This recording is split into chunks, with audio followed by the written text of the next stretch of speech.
All right. Good night, everybody. I hope everyone can hear me. And welcome to Comics Asylum Live. It's Steve. I'm going solo for a little bit tonight. Jay's going to join us when he can. And I hope that everyone has had a great week, a couple of weeks. I had to take last week off, unfortunately, for some personal reasons, but I'm back. And we are going to be talking some comics, some pretty cool stuff that's been going down with some Star Trek stuff. I didn't realize it was I guess, the 30th anniversary of Star Trek Generations. And if you're a Star Trek fan, that was a pretty cool film because it kind of connected the two generations of Star Trek with, I guess, Kirk's crew and Picard's crew. So let's get into some of these comments, and then we'll hop into some news, look at some stuff, and then get into the Kirk stuff. All right. So, J-Man, good day, folks. That Kirk thing was very cool. Yes, and we will take a look at it a little bit later. But yeah, it was pretty stunning, and it was something that I was not expecting to see. And here we have J-Man again, the Cap with Cap. Yes, because we're going to talk about Brave New Worlds, and the MCU is in an interesting place right now. I'm not quite sure what to make of it, but yeah, he says the trailer looks okay, but I don't have much hope for this movie. I hated Falcon and the Winter Soldier, and this looked like it references that in the story. I'll still see it, of course. Of course, you got to support. You got to support everything, but I have a lot to say about this. I want this movie to be really good. I really like Anthony Mackie. It'd be nice if this film is really successful and kind of sets the MCU up for, I don't know, what is this, phase 6? I'm not quite sure. But as a Hulk fan, I've got some reservations about it, and we'll see. We'll see how it goes. Next, we have Shao Kahn. Hello there, Steve. How you doing? It's good to see you. And John Smith. I cannot reach the button, Captain. Awesome. Yeah, that's Trek's got some good tropes, and you can't really go wrong with good old Scotty. That's for sure. And I have to say that I guess that's the Kelvin universe, when they did the reboot for the 2009 movie, they did a fantastic job. Not only just with the story, that particular movie, but also the casting. I thought the reason why that movie worked so well is because the casting was absolutely dynamite. It was, you couldn't really ask for more in terms of characterization and the actors looking and sounding and resembling the legacy characters that they were portraying. So first up, let's take a look at. We're going to go back and take a look at Batman, because that book, Absolute Batman, is absolutely on fire. It actually has gone to its 4th printing, and I think I was reading on X, even though I'm not on X anymore. But before I left, I was able to glean that they're at 400,000 copies sold, which is fantastic. It's great news for independent, not for independent, for LCSs. And so anything that gets people into the store is something that you would welcome. And that book has just, it's been really good because it's, garnered a lot of debate, generated a lot of debate. And then with Absolute Superman and Absolute Wonder Woman following on its heels, I think DC may have found, I don't know, the juice or the correct kind of vehicle to kind of boost it up a little bit. So anything that gets people in the stores, anything that gets people excited about comic books, you cannot really, shoot down too much. The question for them is, will they be able to keep it going? That's the thing. So issue 1's great, but can we get past that? So I'm going to, at this point, let me see this here. I'm going to pull up the Absolute Batman. And there you could see. There we go. So fresh off the recent news of DC's Absolute Batman #1, announced as the best-selling comic book of 2024. And we had Carlos from Gotham Central in Mississauga, and he was saying that this book was probably, this and Ultimate Spider-Man were probably the two biggest books of the year. And by going to a fourth printing, it's absolutely been confirmed. So it's now stated that the debut issue of the series, written by Scott Snyder with art by Nick Dragotta and Frank Martin, is returning to press for an unprecedented fourth printing. So you can see here, this is one of the covers for the fourth printing. I think they've got 4 of them. So part of the ambitious DC All-In publishing initiative, Absolute Batman is one of several Absolute Universe and Core All-In series that have been runaway hits with comic book fans and receiving multiple printings, joining Absolute Superman, Absolute Wonder Woman, Detective Comics, and the DC All-In Special. So I'm not going to go through all of this, all of the text, but I'm just going to give you a look at some of the covers. Here's another one. This is pretty cool. And then they're doing, I guess, a couple of wraparound, 2 wraparound, if not one, then 2 wraparound ones. This one is black and white, also by Nick Dragotta. And then they have, I guess this would be the black version. And it kind of fits with Batman Black and White as well, too. This second one, I think, really pops. That one looks really, really good. Yeah. So they look like they're going on sale December 25th. So you know what? It's a little bit of a good Christmas present. If you can pick that up, although double check. Yeah, on Wednesday, December 25th. So Merry Christmas, DC fans, because you're going to have a lot of stuff to look at there. And I was also taking a look at some of the latest toys that are out there. And this one really caught my eye. Shout out to, if I can find it here, Toy Arc, sorry. There is an amazing version of Godzilla that I'd like to show everybody. And I'd like also, when time comes, I'd like to get Jay's take on it. So this is Godzilla King of the Monsters from Hiya Toys. It's the burning Godzilla figure. And this is just a crazy looking figure. So Hiya Toys is updated with images and details from the upcoming Godzilla King of Monsters burning Godzilla action figure. The figure stands 7 inches tall and is included in 2 sets of interchangeable hands, as well as 2 severed neck pieces to use with their King Ghidorah gravity beam version figure. The burning Godzilla figure is priced at $51. Pre-orders will go live on November 30th via the Hiya Toy Shop. So let's take a look at some of these images.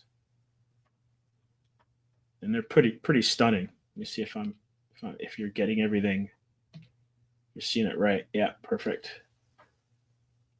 Let's just scroll through some of these. This one really, this toy really caught my eye.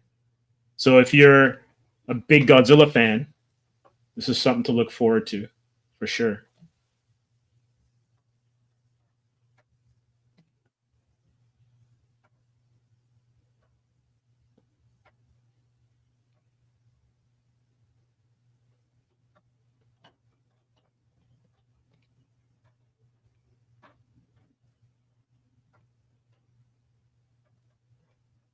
The cool thing about Godzilla is that there's so many different versions of him over the years, whether you have the legendary version or you have the Toyo version, and then tons of toy makers have represented them all, that you can go for the classic kind of version or what Legendary is bringing to the table right now. Let's hop over to really what I want to talk about. And this one kind of blew my mind because I'm a big Star Trek fan. Love Star Wars as well too, but I have to say that Star Trek is the one that's kind of it's kind of lasted with me the most post me getting old. Um, there's just something about them being able to regenerate the crews, and I haven't watched much of the new stuff just because I've been too busy doing my own comic book stuff and doing stuff with Comics Asylum. But the new Star Treks seem to also have everybody pretty much glued into whatever Roddenberry had started back in the 60s. And so whether it's Discovery or Brave New Worlds, you really can't go wrong with Star Trek. But for most people, especially if you're gray like me, it's a matter of the original crew. And I guess Kirk kind of is he's kind of like the stir the draw that the straw that stirs the drink, as they say. And there's a company called OTOY. I'm not sure if I'm getting that right, but they are a 3D rendering company, and they have teamed with, I guess, Leonard Nimoy's estate, and have been doing some, I guess, some Star Trek short films. And what I'm going to do is I'm just going to play this, and then you guys can tell me what you think of it. Like it's pretty stunning. Let me get that queued up.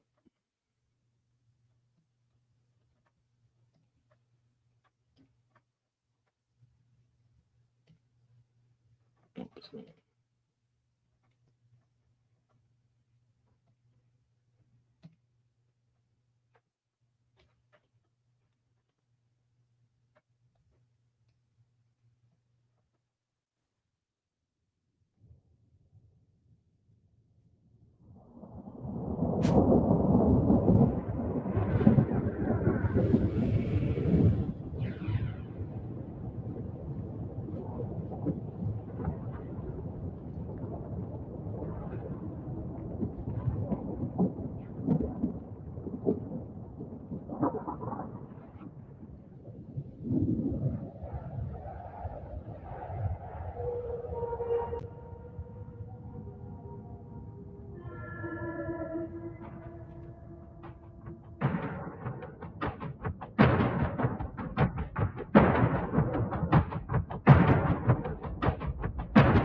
Now that's pretty cool. And I want to welcome Jay to the stream. How you doing? Sorry for being late. A lot of things going on in the background here. My God, that's a lot of de-aging going on there. I mean, like I've seen you and I have seen William Shatner in person lately, so he's looking a lot. Yeah, he's very. He still looks pretty good for his age. I mean, like I argue Patrick Stewart is looking worse for wear, but Shatner's actually not terrible. But he can't move like that. Those are all body doubles, or maybe he was doing a little bit of acting. But but the fact that he's not even speaking much, you know what I mean? It's kind of crazy. But yeah, it's impressive. You know, it's amazing what facial replacement technology has really done, and de-aging technology. I mean, like you know, we've seen it in all the Marvel movies, and that was a pretty good use of it. I mean, like he wasn't doing much, and the fact that he wasn't speaking really helps a lot, because that's where things start to break a little bit. When, the voice ages quite a bit when you get older, for sure. Absolutely, but yeah, I mean, looking good for a 90-year-old man. I mean, like not bad. Shatner. And when you think about it, like we've seen it with Luke, with Mark Hamill, right? And then I think it was Mandalorian, or maybe it was Book of Boba Fett. I can't remember which one. It was, I believe, it was the Mandalorian. When he came back, right? And so you have the body double, but then you can map the face on and all that kind of stuff. Yep. And realistically, like these are short films. I've done a little bit of digging, and they've done a couple of these. OTOY, I guess they're called, and it's done in conjunction with like Roddenberry's estate, as well as Leonard Nimoy's estate, and they've done other Spock stuff, and they have like these is so on point, and I have to give credit to I can't remember which site I saw it on. I think it was Trek Culture. That's where I first kind of ran across it. And was made aware of this stuff. So if anyone's watching and you want to go learn, like go take a deep dive into this, check out Trek Culture on YouTube. But like, these are like the best kind of fan films ever. It's like fan films done by the people that actually did it, because like they've got the person that did the score. They came back to work on it. They had former actors come in to play. Even the you might have missed it because I don't think you came in, but there's an actor at the beginning who was in one of the pilots. I think maybe the second pilot of the original Star Trek series. Yep. He's in it. He also obviously gets DH because I think he's like 87 at this point in time. Sure. But they have done an amazing job of using the render technology that they have. And just creating fantastic looking homages and love letters to an IP that is beloved across the world. Yeah, and you know that scene where he was with all the Vulcans, that was Lieutenant Savick. Yes, she I believe that is actually the actress herself. It's the same actress. Yes, they didn't need too much de-aging there. And I think behind her was supposed to be Sarek. That's Sarek. Yes, that is Sarek. Yeah, obviously, Mark Leonard is not going to be able to come back for that role, but they picked a reasonably good actor for that. Yeah, it's great. I don't actually know who the TNG alien was. He looked a little bit unusual. I don't know who that was supposed to reference. Right, the one who hands him the communicator. Or whatever that is that transport. I guess it's communicators because it transports them somewhere. But yeah, a lot of great nods, and again, as you said, because it's part of the Roddenberry estate, right? And they're doing a lot of great work. They're actually archiving a lot of and reshooting. I first heard about this initiative from the Roddenberry. It's OTOY, right? OTOY. Yeah. And see, that's what Shatner looks like now. I mean, that's and he does not, and they really did a great job, bringing him back as a younger person. But yeah, the first ones I saw were some test footage shots of with no audio actually of Leonard Nimoy, and he was like doing some things we'd never seen him do before. And it they've really come a long way with this film. In terms of actually making it something really interesting. And it's one of these things where Paramount's always been, as we already know, they've shut down so many different fan projects. But this, of course, being tied to the Roddenberry estate, I guess they're sort of like turning a blind eye to it, whatever, or just like letting it happen. They may have their blessing. Who knows? Yeah, you never know. But to a certain degree, right? I mean, they're not going to make feature films out of this. No. But it is amazing to see how far they've come. And of course, this is OTOY in association with William Shatner and Leonard Nimoy Estate. Releases 765-874 Unification, commemorating the 30th anniversary of Star Trek Generations. Crazy. Absolutely great. And it's funny that it's Generations, because obviously Generations was the final film. The first film for the TNG. Picard's crew. It was for TNG. Exactly, for TNG. And of course, that was the death. That was where Kirk finally. Spoilers ahead, but that's where Kirk finally met his end, right, on screen, twice, actually. In the movie. Yes, he met his demise twice, in that film. Interesting, very interesting. So fascinating. So it could be thought of, I think, that in this film he's still in the Nexus somewhere. You know what I mean? Because that's probably what it is. It's probably him just existing in the Nexus. Yeah. So interesting.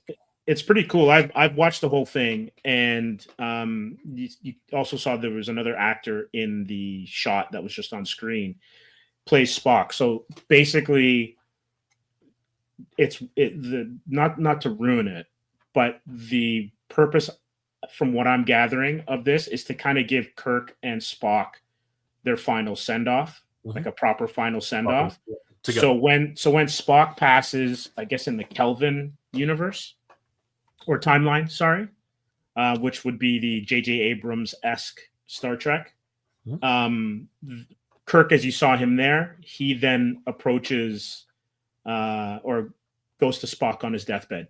And it's kind of interesting because I don't know if meta is the real word for it, but they had their differences. Leonard Nimoy and William Shatner had their differences later on. And it's almost like this is a two-sided peace offering, like where Shatner is kind of, coming to terms with things and making peace. Sure, with things. Sure, it's a simile to the way Bill Murray and what was his name again? Harold Ramis? Yeah, Harold Ramis. How they never spoke, right? And they only came together when Harold was dying. You know what I mean? And finally made amends. And then afterwards, the only thing they could do, and it was so touching, really. When I remember watching Ghostbusters Afterlife, and I remember seeing that scene where they all got that moment where they could say goodbye to Ramis. Yes. And the camera pans up and it says for Harold, right? And yeah, that was really touching. You know what I mean? It was a final send off to the character, and I think that who was it? I think Ivan Reitman's son, wasn't it? He played. Yes. He played Egon, right? So yeah, very very fitting. You know what I mean? And ironically, Ivan Reitman passed soon thereafter. Again, it's a fascinating journey into filmmaking here. And now again, it's coming full circle with Shatner and Nimoy. And again, it's also fascinating because I mean, I'm not going to say anything, but I don't mean to say anything weird, but Shatner's outlived everybody. Like he's I think who's left? I think there's Sulu. I think Sulu's still around. Huh? I think Chekhov is still around. Yeah, really? Wow. I think so. Let me double check. Yeah. Yeah. Uhura Uhura passed. Yeah. Scotty passed. Yeah. There's Doohan. Yeah. Just it's that I think that's about it, right? Like that is the core cast right there. So yeah, there's only 3 members of the original cast left, I think. Walter Koenig. Yeah, Yeah. Walter Koenig. He's 88 years old. Wow. Yeah. Right. Just crazy. So literally Sulu, Chekhov and Kirk. Those are living legends right there. You know what I mean? Like crazy. Oh, absolutely. Absolutely. And I guess Shatner and Koenig basically are in their 90s. Mm-hmm. Right? So if they were in their late 20s, 30s when the original series came on, so they have had a good run. They really had a good run. Absolutely. No, and they're still going, God willing. I think Walter Koenig was still the youngest of the crew. I think. Yes. So he's probably still a little bit sprier than the rest, but yeah, I mean, you know what? Sulu's kept it up. You know what I mean? He's still acting as far as I know, and just still with the rest of them, right? And he is rough on social media. He has got some takes on social media. Wow, good for him. Yeah, but you know what? He's a crotchety old man, and he's gonna say what he thinks, right? And he's seen some things, right? I think his perspective is from when he was younger and being in an internment camp and stuff like that. So when you go through an experience like that, the trials and travails of Hollywood are kind of Yeah, I mean, again, and you know what? He's part of the LGBTQ, so he's faced the diversity everywhere, right? I mean, it's been rough for him. So again, he's fighting for his rights, and good for him. You know what I mean? Like that. You have to stand up for what you believe in, right? So but definitely. Again, coming back to this, I hope that they will eventually involve Sulu as well, because again, and Chekhov, it would be great to see those two, but obviously the two, Keith, and also DeForest Kelly as well. I hope that eventually they include the entire cast, the entire core cast. It would be really nice to see everybody back on, de-aged and given a certain send off like these two have been given. You know what I mean? Because again, it's not just Kirk and Spock. It's all of them, right? So fascinating. It's true. It's true. Totally agree with you there. Going back to Generations, though, is that your favorite iteration of Star Trek, or are you like no Star Trek? No. You know what? I'll be honest with you. I'm glad they the original series. I never really. I was fond of it. The TOS. I was fond of it, but TNG is always going to be my favorite Star Trek. But in terms of movies, I wasn't that fond of the TNG movies. My favorite TNG movie is, of course, what's it called? The one with the Borg. What's it called? Oh, I'm trying to remember. Star Trek. Is that the one? Is that the one with Tom Hardy? It is not the one with Tom Hardy. It is the one. It's literally just the Borg invasion. It was Star Trek. I gotta pull them up now. Yeah. I'm trying to say. Is it Nemesis? No, it's not Nemesis. It's the second one. It was the one directly after Generations. First Contact. First Contact. That's right. First Contact. Star Trek First Contact. Right. Yeah, that was my favorite of the TNG films.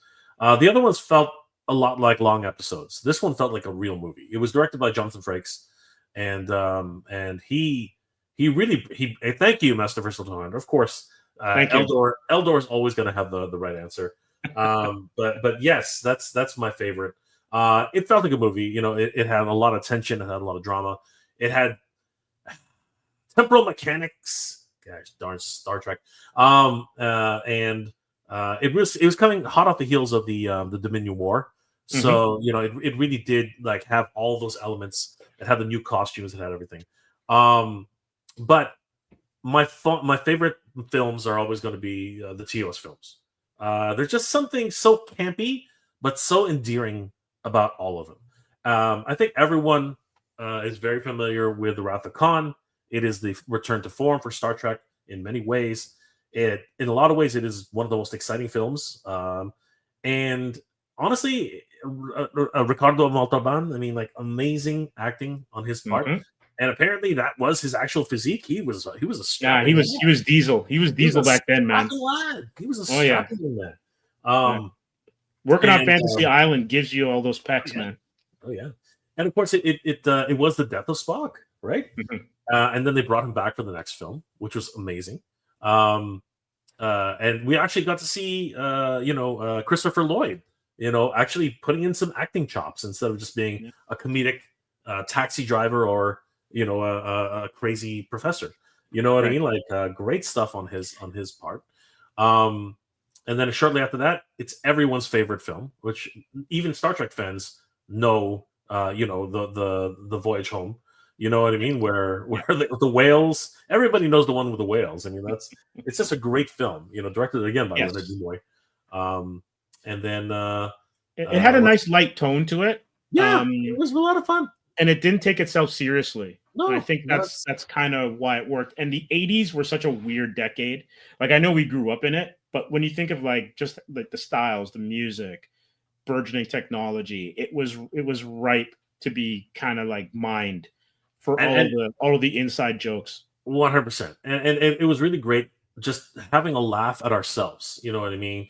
It's Los Angeles. It's the 80s. There was a little bit of profanity in there, which you'd never heard in Star Trek other than Klingon, right? And not too much in the way of tension. I mean, you sort of always figured that they'd make it back, but you saw the archaic nature and the ideals, drilling holes into people's heads, this kind of thing. You know what I mean? Bones' line about how barbaric the times were. So great. My God, man.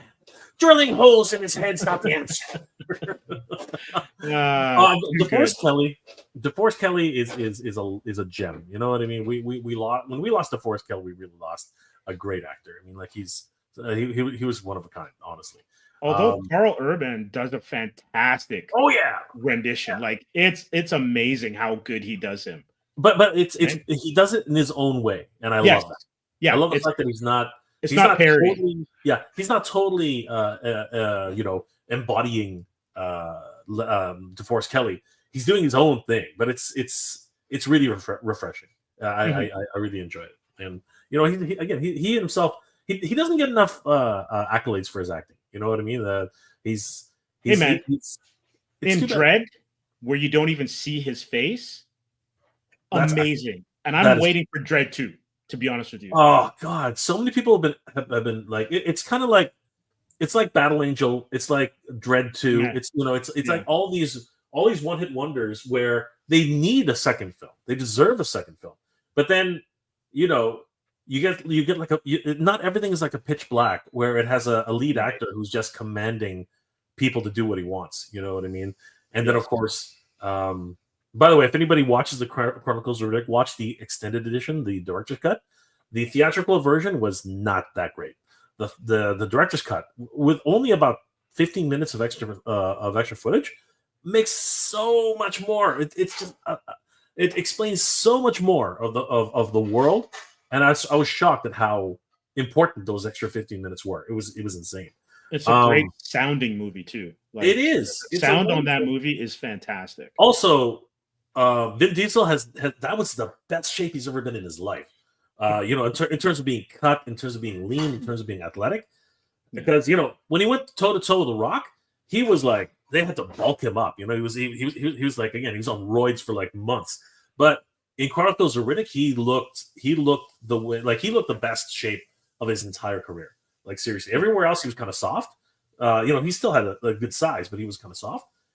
He, aside from his breakdancing days, I mean, those, that was a different era entirely. But Steve got you there. But no, I remember those videos. I know those are great videos. Between that and Street Sharks. That's right. You guys go watch it. Anybody, if for all the toy aficionados out there, look up Vin Diesel Street Sharks. It's a great video. It is really fun, actually. He that's where he got the I argue that's where he created Toretto. Toretto. I argue he created Toretto with Street Sharks. Like I argue that. But yeah. No, very excited to see this effort from the Gene Roddenberry estate. They're doing some great work and really preserving thing. But my favorite movies will always be TOS, only because again there's this beautiful campiness about them and just a wonderful turn back of time to films we really don't get anymore. We just don't get films like that right now. I would argue that the original series there was a different energy about it. Sure. And I think it probably leads from, the captains, right? I think the captains kind of drive, like, ironically, they drive the bus for every franchise. But like Kirk's was like shoot, ask questions later kind of. Yep. And Picard is like completely pensive. Janeway had her own way. Even though I don't think he ever piloted a ship, but Sisko had his own, because I think he was just on the space station. I don't know if he ever was on the bridge or something. He was the captain of the Defiant. The Defiant?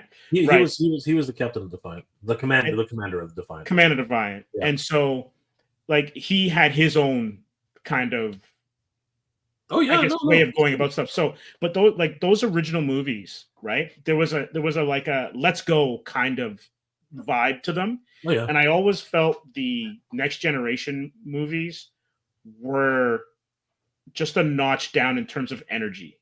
Maybe a little bit more cerebral. There was like maybe too much Data, not enough Worf. Yeah. That's why First Contact was such a refreshing take, because there was a lot of tension, right? Yeah. Picard was not himself. He was a man removed. He was a man obsessed. The analogy that they use about Moby Dick in that movie is absolutely spot on. It was the entire crux of the entire film, right? He even says it to himself. He says, as he stood upon the hump of the whale, if his heart was a cannon, he'd have shot himself through the heart, right? It was a great film, just quoting Moby Dick, right? And of course, his companion's like, "What are you talking about?" She's like, "Oh, it's Moby Dick. I never read it. I'm just calling you Captain Ahab because it works, right?" But it's that wonderful whole situation. Such a storied and celebrated captain, literally losing himself, right? In absence of his humanity, right? Because again, it was taken.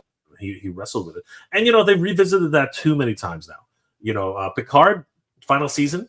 Although it was a great season, depending. Well, you know what? I'm speaking for myself because I know I'm gonna. All right, you can like it. I'm gonna get jumped in the street, especially because all these Torontonians watch Star Trek. But the first two seasons were interesting. I argue the first season was very good. Second season was kind of like, where are we going with this? And the third season, they finally got it right. You know what I mean? Well, I think they got money too, right? They probably said, "This is your budget. Blow it as much as you can because this is as far as we're going." And they did. It was a love letter to the fans. You know what I mean? For anybody who hasn't watched it, every fan service you can imagine was served on a platter in slabs. I mean, like it was absolutely ridiculous in a lot of ways. But it's amazing they were able to get all the cast back together. Not really. I mean, this is what they pretty much live for now, right? Mm-hmm. So the final season was exactly what most fans wanted, right? They wanted to see Beverly Crusher. They wanted to see Worf come back. They wanted to see. I'm not sure Data was really in the equation, but heck, they made it work. You know what I mean? It's decent writing all over again, right? And I think that right now, Brave New World, or not Brave New World, Strange New World. Sorry, Strange New Worlds, because we're going to get the Brave New World soon. Yes. But Strange New Worlds, I think, is refreshing. It's a return to form for Star Trek in a lot of ways, and in a lot of ways, it is playing on the TOS aspect, but also bringing it into well past TNG now, right? We are seeing some great Star Trek right now. Again, you know what I mean? Like some really cool storylines. For sure. Chad Stewart, I really like Picard. Yeah, With I'm not saying with that last name though, he has to like Picard. I'm not saying you shouldn't. I'm not saying you shouldn't, especially with that last name. 100% shit. Yeah, I did enjoy Picard though. I did. I think the second season, because there's 3 of them, right? I think the second season for me was the weakest. Yeah, that's what I'm saying. The first one was great. And personally, I would have been done just with the first one. Said, all right, you guys knocked it out of the park. Didn't need the other 2 seasons. My biggest problem with the first season is they didn't follow it up with the second season. Like, what happened to those nanomachines? What happened to the threat? I mean, you closed the portal and they retreated. Star Trek comes and said, "Hey, don't come into our universe." Blah blah blah. But then all of a sudden, gone, and you end up with Q. Yeah, that's fun. It's cute. I mean, it's Q, right? But Q can't save the universe. Can't save the Star Trek universe. We've proven that now. Even though no matter how talented John Delancey is, there's a certain point where it kind of gets right. So now in the third season, which again, just all fan service, and it returns to the Borg. The Borg is the greatest threat, and they will always be the greatest threat. So, and now they're gone. But anyway, we can always go back to that. Before we leave Star Trek, and Kirk and all that kind of stuff, you mentioned Wrath of Khan, and I was just thinking of something. It's the second movie in a franchise or in a series. How many times do they outstrip that is the original? That's a good question. So, and anyone who's watching, please fill the comments with your choices. I think there's about 5. If I really think about it, there's maybe about 5 that you could argue. Yeah. So the obvious ones, and it's ironic because most of them, like the ones that you can really count on your hands, are probably going to be science fiction, fantasy, right? You're like the first one anyone's going to talk about first is going to be Empire Strikes Back, right? No. Empire Strikes Back is always going to be the first one everyone talks about, right? Yep. Aliens is probably going to be another one. A lot of people, it went from horror to like a survival, all out action, right? Survival action, and then after that, it just slowly trickles out, right? Because there are a whole bunch of them that ended up. It's like I'll get back to the last one that I'll come back to it afterwards, but definitely Star Trek for sure, Generations, First Contact for sure, Wrath of Khan, absolutely, and then what was the 5th one for you before I decide to jump in on this one? This might be sacrilege. I have 2. One's an old school movie, and this one's probably sacrilege. I actually enjoyed T2 better than Terminator. I don't disagree. I think Terminator, though, I think they both. It is a toss up, though. It is a toss up. Mm-hmm. But yes, I know where you're coming from. So that's the one. That's the one you said that you had another one, or this goes way back. And I'm a Bond fan, and I will argue that From Russia with Love, which is probably my favorite out of all of them, sure, next to The Spy Who Loved Me, just showing my age, that is a film that was definitely better than Dr. No. Mm-hmm. And I would say, and again, this is a rough one because arguably all 3, because of the tonality, because of the way it was shot, because of the director, it literally took, I think, 10 years, like combined, to actually create this trilogy, right? So I would argue The Lord of the Rings. I was going to agree with you 100%. As soon as you said we started going down that road, I was like, yeah, that's it. I think the Two Towers was not superior so much, but they all. Here's the thing: I'm not sure either any of the 3 were really better than each other, but I do believe that in terms of, was I disappointed to watch the second one? Absolutely not. I was so excited to watch the second one, and I was so happy to see the ending of the second one. Like, it really did match my expectations and some, right? But it's hard. It's a sequel is very rarely, something that you can really say, "Hey, that was awesome." Again, going back, you know what might actually be in there? The Godfather 2. Yes. Again, complete, like, it still continued where they left off, obviously, with Michael. And but at the same time, it was a completely different story. And again, very, very, very, very different tone. Yeah, it's amazing how many sequels actually do not hit that mark. You know what I mean? It's true. It's true. Like I was just another one that popped in my head was the Road Warrior. Over Mad Max. Yeah. Because for sure, because obviously the first one. How did it go? The first one was Road Warrior, right? And then that was Mad Max. That was Mad Max. Is that how Mad Max, Road Warrior, and then the Thunderdome. Beyond Thunderdome. Yeah, Beyond Thunderdome. Okay. Yeah.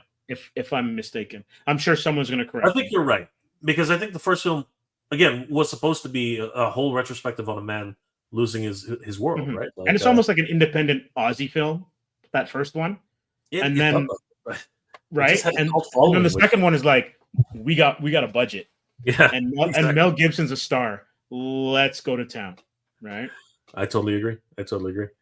Yeah, no, and again, it's rough. Like movies and audiences change with time, right? So, and even the span of like 3 or 4 years, which is sometimes when sequels would come out, right? It's not like back in the day. Actually, you know what? Again, Superman 2, and I argue. Here's one. I argue Superman 2, 30 years later, with the Donner cut, was actually pretty damn good. If you watch the Donner cut, right, the way they remade it, the way they filmed it, it was pretty damn good. And as a kid, I'm not going to disagree with you, because as a kid, I enjoyed Superman 2 more than I did Superman 1, because the fight in Metropolis, I was all for that. Yeah. As a comic book fan, absolutely. I was like, yeah, man, throwing buses at people, throwing manhole covers at people, getting punched into the Coke sign and having it explode. As a, what would I have been, 11 or so? That's what I was looking for. Like, you go back now as an adult, you look at, filmmaking and all that kind of stuff. The first movie is really good. But when you look at the Donner cut it's on point, man. Absolutely, 100%. And you know what? Getting back to that, fight. I mean, that was crazy. I remember when I saw Ursa like throw the manhole. I swear to God, I thought I saw a Superman spine coming out of his face. The wire work was pretty good. I know. It was so good. Yeah, so good. It was really good, really good. Before we keep going, Master Versal Toy Hunter. Good evening there, Mega Helmet J, Happy J, and those are icons. Those are icons. Oh, okay. Yeah, that's how they show up on stream. That's how they show up in the thing. All right, great. It's good to see you. Thanks for coming by. And then he also said, "Indeed, the voyage home. Cannot complain. That's just a favorite film." It's a film which you don't have to be a Star Trek fan to enjoy that film. It's just a good sci-fi film. And then Chad Stewart has A View to a Kill is my favorite Bond movie.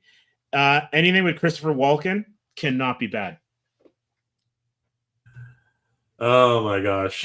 Probably one of the best soundtracks, though, or at least Bond songs, because I think that was Duran Duran. That was Duran Duran. That's such a great song too. And Grace Jones. The only thing with and I'm a Roger Moore fan. He must have been like 70 something. Yeah. He just like Sean Connery and all the Bonds. They basically age out. Yeah, they stay one film too long, I think. Yeah, and I think there's only been 2 actors who have ever played James Bond once, and then had to move on. You know what I mean? It's kind of crazy. George Lazenby and David Niven. Yeah, only 2. That's it. David Niven, just because it's a spoof. It's a spoof version. Yeah, that's what they say. But I see he's there. Yeah, for sure. So you didn't get to see this, but there was a Godzilla toy. That you mean when you started the show? Yeah. Which one? It's the. Let me see if I'll pull it up. It is the Godzilla King of Monsters by Haya Toys. Yep. Very, very cool. I love this. Yeah. He's it's like a molten Godzilla. It's Mm-hmm. really neat. I wish highest scale would be a bit bigger, Right. because I would be all over it. You know what I mean? Like their scale is again, and they're trying to carve a niche for themselves, which is fine. They have their fans, right? And yeah, this is definitely a great take on Godzilla. Is this a reference to any like is this a reference to the last movie, or is it To be honest with its own you, thing? I'm not sure. A lot of the legendary movies kind of Yeah, they blur after a while. they blur together, and so This is you true. know, This is true. it's just one of Not, those things where you're like, I'm not quite sure, but it looks great. It does yeah, look great. yeah. Not everything can be -1. -1 was just ridiculous. Yeah, like that was a film. I remember going in with really low expectations and then coming out with like, what the hell did I just watch? Like it was crazy. It was a Yeah, crazy. yeah, definitely. And Yes. I don't know if you've seen this, but it's the Godzilla humidifier. The what? Dehumidifier or humidifier? Humidifier. So I'm gonna bring this up. Okay. This He is blows the craziest thing I've ever seen. he blows mist into your face. Like what does he do? I gotta see Let me this see thing. if I can find it. There we go. Oh yeah, okay. Wait, yeah, that's cool. That's neat. Yeah, yeah, yeah. You know what? I'm in on these little tchotchkes. Like what was it? I bought a Star Wars. I bought a Star Wars waffle maker one time. Yeah, I was making TIE Fighter waffles for a little bit. That's So cool. yeah, so you know things like this. But how much humidity can you actually get out? I mean, his mouth is so small. Come on. Hold on a second. I'm gonna see if I can find it. There's a dude on TikTok, and basically he was humidifying his plants. Okay. And he was using this thing. Yes. Let me see if I can find it. I think yes.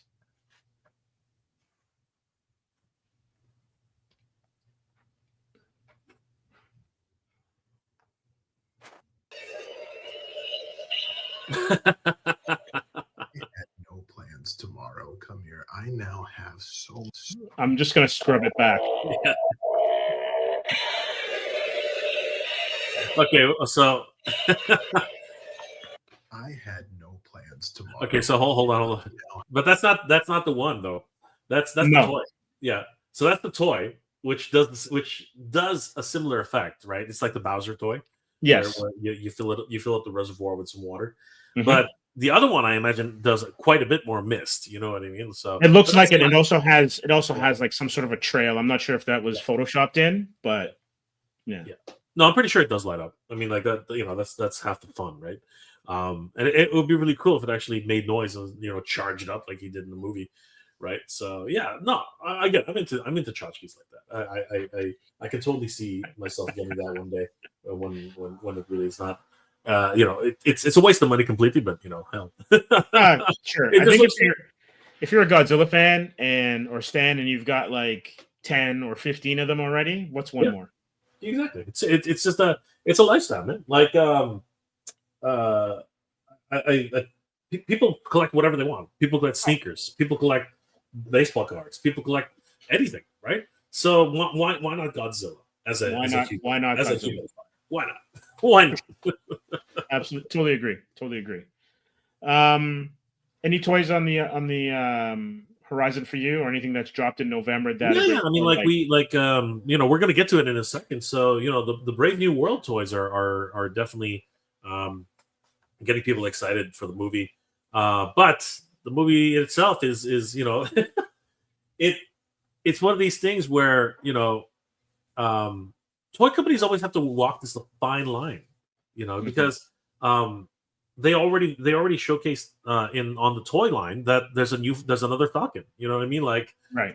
Falcon's returning. in what format? It's fascinating that way, right? So we have we have Captain America, and now we have New Falcon, right? So it's they did that with Agatha too, because I know that Death was one of the characters in Agatha all along, and the Funko Pop for Aubrey Plaza was Death, and you're like, wah, wah, wah. There goes your there goes the suspense, right? There goes the thing, right? But that's the thing. The thing is that release dates get pushed back. Productions get pushed back. But the thing is that when you sign a contract with a toy company, they're like, we can't wait. You know what I mean? This is key. This is key marketing season for us. So you're 100% correct, because that's the issue with this film. Apparently, it's testing like terribly, and apparently it's like the action sequences aren't doing it for people, and they have to go back and do reshoots, right? And so that will throw off the timeline of all the other cross-media stuff, toys, lunchboxes, Happy Meals, whatever. You know what? I'm gonna go on a limb here. And I'm gonna say, bring it. Want to hear it? I'm gonna say, stop pandering to whoever it is fucking complains to your fucking ass. Like, seriously, that's just make your movie. That's about it. That's about as much profanity as you're gonna get out of me tonight. But seriously, stop it. Stop pandering. The director has a vision. Let him have, or let them have their freaking vision. Okay? Him, her, he, whatever. It doesn't matter. Let them do it. Okay? I don't care if it tests poorly or not. Maybe that's a concession. Okay? But back in the day, when you and I were kids, Steve, they still had test groups. They still did things. And unfortunately, when you spend about, the $10 million to make a film way back in the day, which is like 35, 40 million today, whatever it is, right? And you basically went to a test group and you're like, all right, what do you think? And they're like, I don't think I agree with that so much. It's not really jiving with me. Oh, the ending wasn't that great. Maybe there was time to do something. Maybe there wasn't time to do something. But usually it would be snip, snip, not reshoot. You know what I mean? That you would usually cut stuff out, not oh God, we got to recall those whole, blah blah blah. Pay them another $10 million each to come back and finish this, film. Oh wait, no, call Josh Wheaton. We gotta get him to save what's it called? Justice League. Justice League. It's like Justice League didn't need saving, right? Justice League should have, instead of redoing the movie, he should have just done it himself, right? But all I'm saying is this: if there's a vision, and you believe in your vision, right? You should let it ride, because you're not gonna please everybody. What if you brought in the wrong group? You brought in a whole bunch of people who, for whatever reason, didn't have a good day that day, right? What if you test it with another? Again, keep testing, right? And then ask them, what was it? I get it. We do have the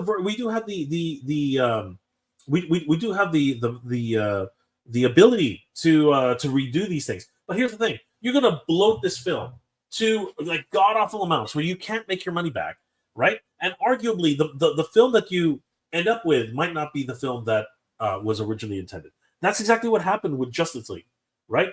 Now you could argue hindsight's 50-50, 2020, sorry, hindsight's 2020, and Snyder had the chance to correct the things that people didn't like about Whedon's cut.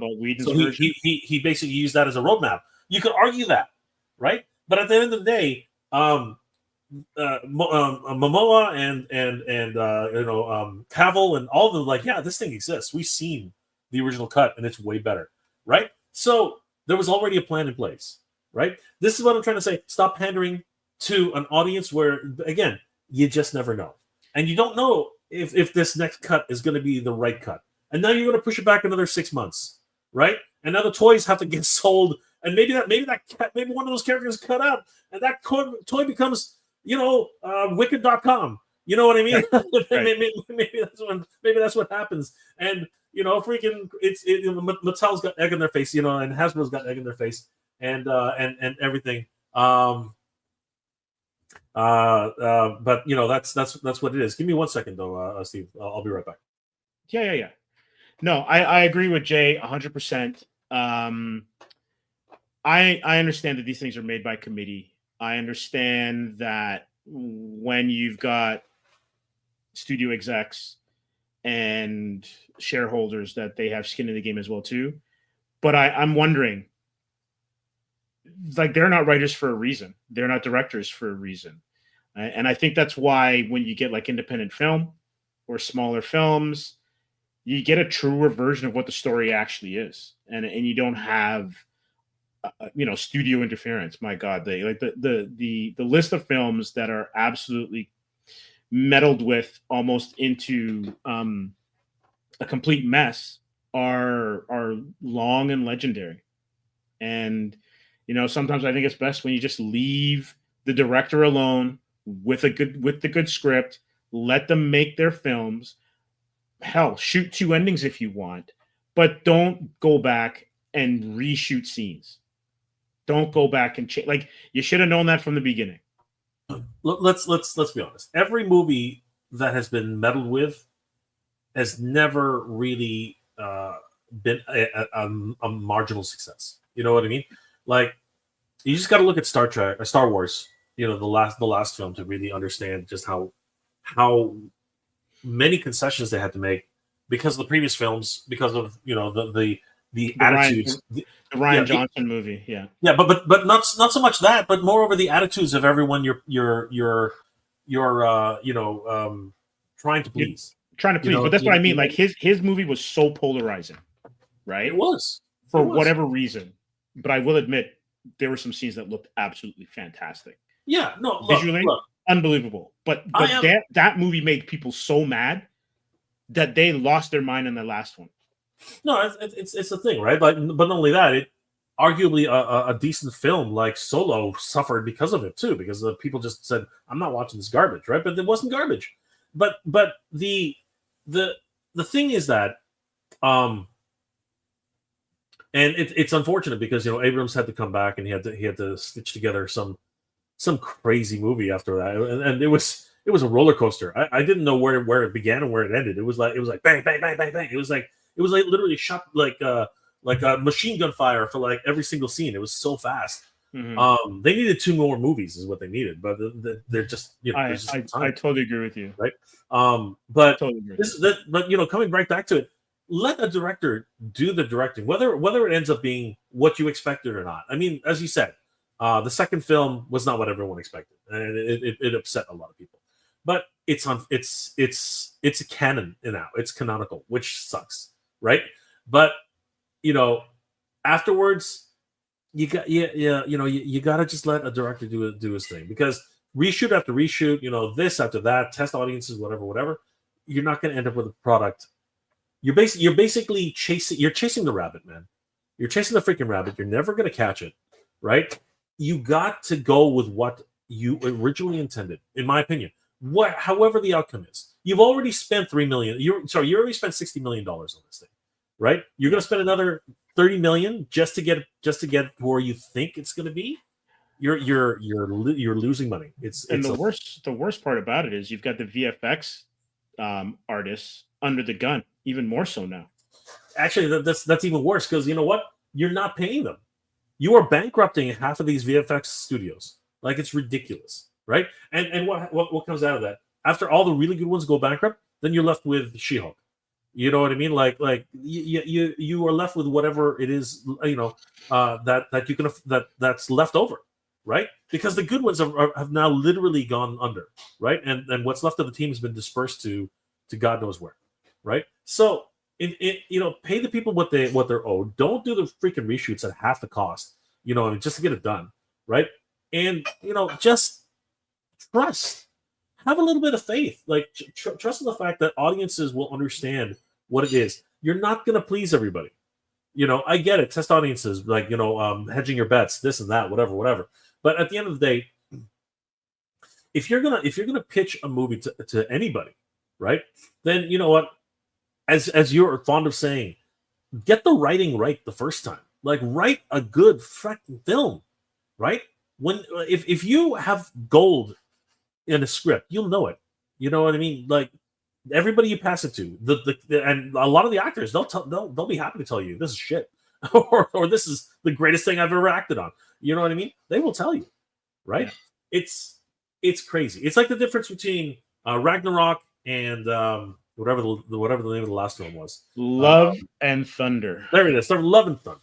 Good God, that movie was a mess. That was a mess, an absolute mess. Right? It was such a mess that he didn't quite do it, but Hemsworth almost apologized. You know what? I wanted to like it. You know what I mean? There was a lot of things in there I wanted to like. I like the idea of Jane Foster. I like that idea. Like even when it was written in the books, I kind of liked it. You know what I mean? I like where it was going. Who's truly worthy? Someone who's dying and is just clinging on to life, or someone who is trying to find themselves. Right? I kind of like that. And it had an amazing villain. The God Killer is a friggin' amazing villain. And look what they did to it. Right? Even Batman couldn't save that film.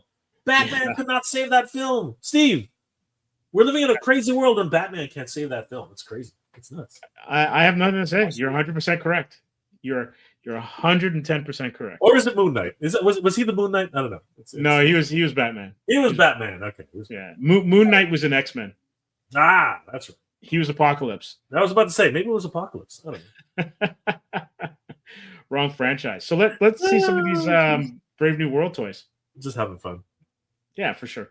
Yeah. You know what? I didn't have anything ready, but give me a second. I'll no worries. But before we get into that, what are your thoughts about this film? I mean, the test audiences don't seem to be too particularly happy, but just trailers can make anything look like it's $1 million. But I didn't mind what I saw in the trailers. So what is it that these audiences are seeing that could be so bad? Do you think?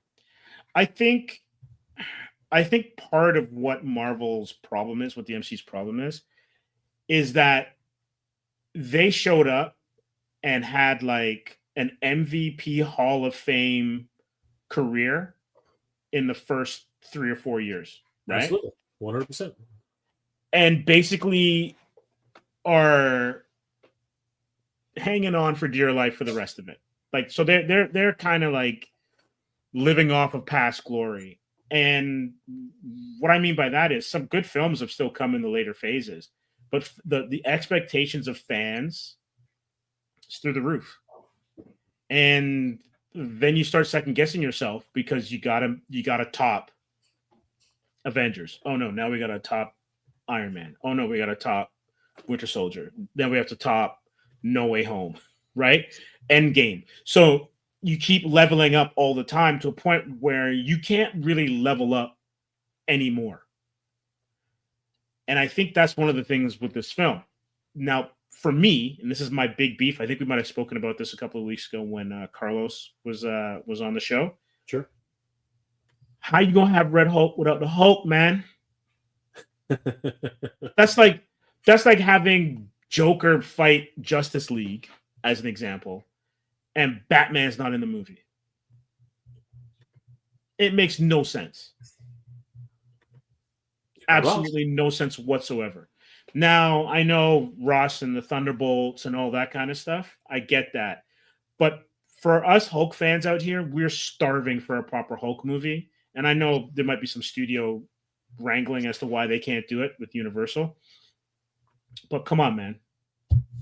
That being said, I really like, and I mentioned this earlier, I really like Anthony Mackie. I really, there's a part of me that likes crusty, old and cantankerous Harrison Ford more than I liked young Harrison Ford. But for me, it's going to be a wait and see. So Steve, this news, these photos come to us from our friends over at toyark.com. Wonderful resource for toy news all year round. Give them a like and a follow and tell them that Comics Asylum and Mega J Retro sent you. So yeah, the Marvel latest pre-orders include several figures from this brand new movie. And first, of course, I mean, he's got to be here, right? Mm-hmm. Problem is, I don't think they had the likeness rights. I don't think they got this right. Because this is just you know, in a lot of ways, if you really look at it, it literally is just a repaint of the Hulk of the first yeah, you know, Bruce Banner Hulk.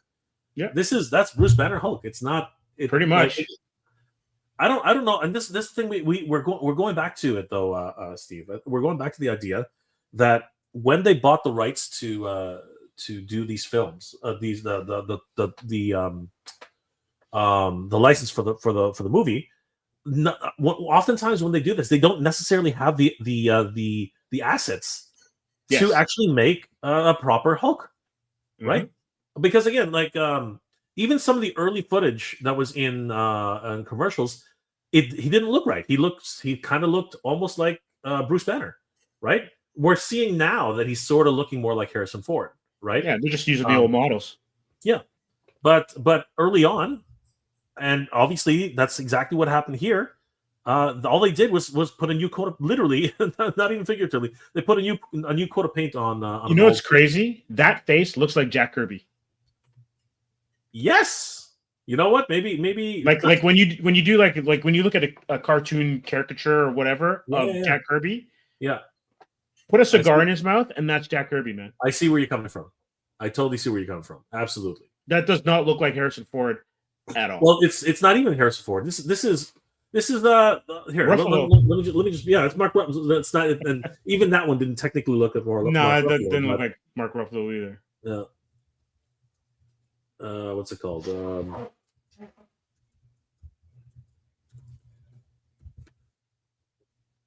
There. Where is it here? Like, I wonder which one it would be. See, there's there have been so many releases, so it's kind of hard to narrow it down. But it really is hard to narrow it down, actually. But I'm telling you, it's basically like that's SH Figure Arts, but God damn it, hold on. Marvel Legends Avengers Hulk. I'm gonna say movie. Let's see what happens. You think that'll narrow it down a bit? Yeah, unfortunately, we got to try, because I mean this is definitely not. This is a very similar sculpt to the version that was released earlier. It's gonna take a while to narrow it down, but this is not Ross. This is not Everett Ross. There's no way. It's a Red Hulk. Yeah, it's a Red Hulk. It is not the Red Hulk, because even in the thumbnail you provide, even in our own thumbnail, that it's a completely different character. Like 100%. This is not the same dude. This is, this does not look like this. That is not the same Hulk, right? No. And that's kind of another reason why it's a lot of fans are kind of getting upset about this too. We're not getting the right action figures either, right? A lot of people are pretty much like, that's not what's in the movie. You know what I mean? And I'm wondering if on the box art as well, what that actually looks like, because the box art actually might not even have, the right designs, right? See, it's that's not right there. That's not in. That's literally that is the box art of the Ruffalo Hulk from Avengers. Yeah, it's crazy. The hair's slightly different, but that face is essentially from the original box art. Yeah, which is ridiculous, right? There it is. There's the actual artwork there. That is not. I mean, it's great. It's a great piece. It's fantastic. It's a great piece. Yeah. Don't know who. No, let's find out if they probably don't have any credits here. I don't think they have the credits on the boxes. Yep. It's too bad, because honestly, that is a great piece, right? But it's not. It's not Everett Ross. That is Bruce Banner. That is Bruce Banner with spray paint on. He's got a fake and bake time. He's got a fake and bake time. That's what he spent too long in the sun. It's freaking got lobster burn. Right. That's what happened here. The Hulk got really mad. Yeah. Well, it'd be interesting to see how they explain his origin, because MODOK is supposed to be really in the comics. In the comics, MODOK's supposed to be a part of it. So okay, because MODOK was a joke villain in the Ant-Man. It was. That was honestly a travesty. You want to talk about bad CGI? That was literally taking that's a Photoshop squash and stretch. Oof, You know what I mean? It was that so did not bad. go. It was That so did not go well at all. So what else? What other ones? I saw the Falcon. Now that character was teased in Falcon and Winter Soldier. Yes. Well, let's take a look at Captain America first, but I want to take a quick shot. Oh, why, Lord, Lordy. I argue this is actually a better shot. This is a fan's rendition. This because it's sharper. Yes, in the it movie, was very blurry and muddy. In the movie, it looked blurry.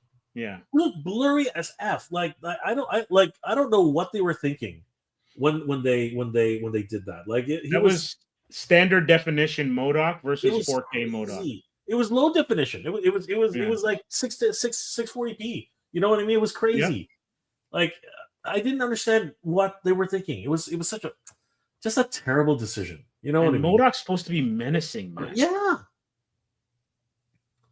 And you know what? Have you watched the MODOK television series? Yeah. It's clever. I'm not going to say it's not. It's clever. Patton Oswalt is part of it. Yeah, it's clever, but it's not MODOK. You know what I mean? No. Like it's crazy, right? Let's take a look at Sam. Honestly, I actually like this costume a lot better than the first one. Yeah, the first one didn't fit well. The first one fit. The first one was a complete match for the Stuart Immonen design. That when Sam debuted as Captain America in the I'm not even sure which volume it was, but when he took over the mantle, it was a pretty much 1-for-1. But the head cowl never fit well around his jaw, and this one I think works a lot better. Yeah, I liken this very much to the way when we first saw Captain America in the Avengers. Mm-hmm. And then we saw the Winter Soldier Captain America, which is like a stealth suit. Yes. I think that's what they've kind of done here. They've kind of crushed the colors, made it a little bit more darker. You know what I mean? Give him a little bit more of a menacing look, and I appreciate that. You know what I mean? Agreed. Yeah, the figure itself again is pretty standard flare. This is not the first. There's very little reuse here, but the wings are still more or less what they were when they designed them for the first version. But they're trying different things. I like the way they fold over and can become like pieces of armor. Yeah, that's really neat. I really like that. Is that Red Wing in his hand? I believe it is. I believe that is Red Wing in his hand. Yeah. Yeah. Well, let me see if there are any other shots. Yeah, no. As far as photography goes, very photogenic.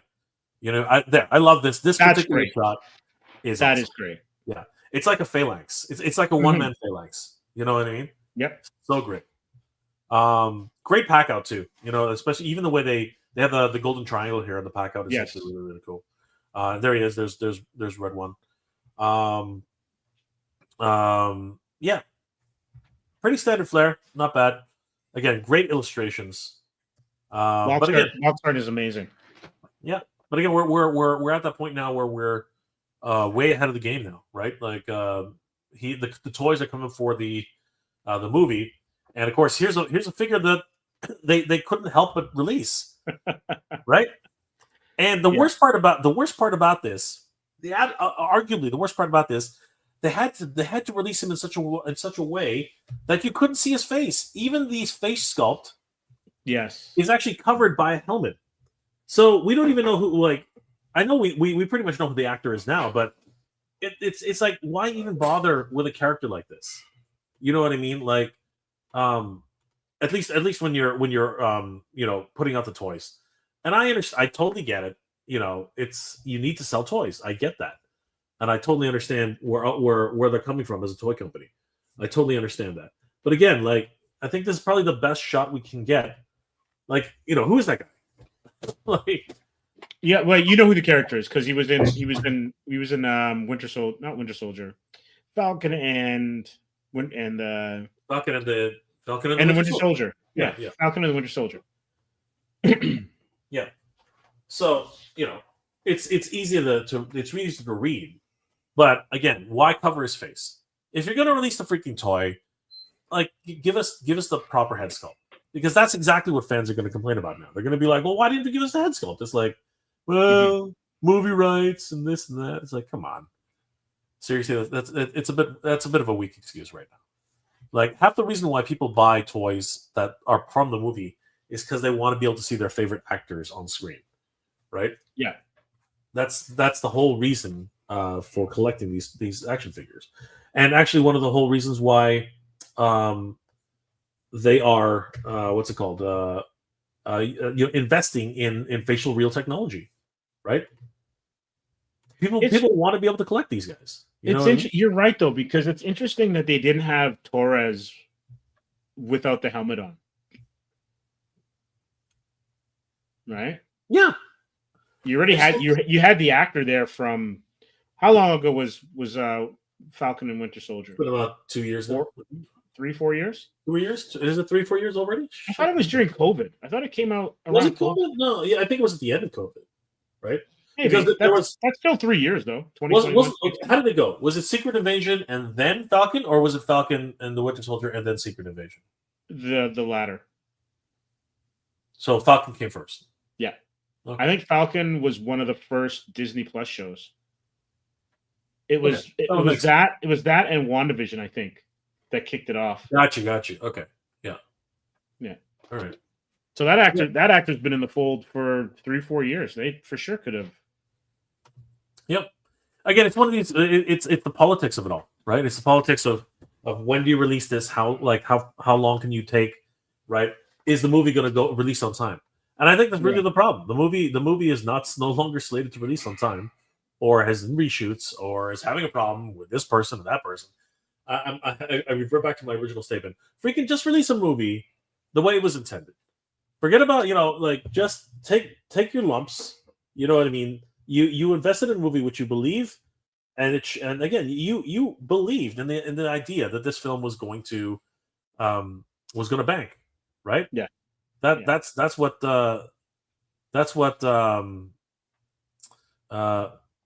it was supposed to be. It was supposed to bank, right? And the real problem is Hollywood's become very corporate. Not that it ever was not, but it's become so corporate now that they're almost just like baseball, which sucks. Just like I think baseball is the most egregious, but they're playing the numbers. They're letting algorithms dictate what the manager's jobs. You know what I mean? It's no longer a chess game anymore. It's a game of what is the computer telling us to do? Steve, talk to the computer. Steve, you're the manager, but I want you to talk to the computer first. Yeah, no one's thinking anymore. You know what I mean? Totally. Like it takes away something from the game. It takes away something from the reality of the situation, right? Sometimes you want something organic. You don't want to be playing numbers, right? Oh, Shohei's not going to hit this home run for sure because this guy's actually a lefty and he's done. The statistics say so. All of a sudden, Shohei Ohtani hits a fucking home run. It's okay to go with your gut. You know what I mean? Sometimes, right? Read the room. Just read the room. Yeah, absolutely. Scouting used to be done with guys in the field and freaking watching a guy pitch for 3 days. You know what I mean? Now they're literally like, okay, what is the by statistics and I love the fact that baseball's all about statistics. I love that. But at the end of the day, it's like when does it become a game again? When does it become something that you can enjoy watching? You know what I mean? Yeah. Like the arguably this World Series was just like it was complete in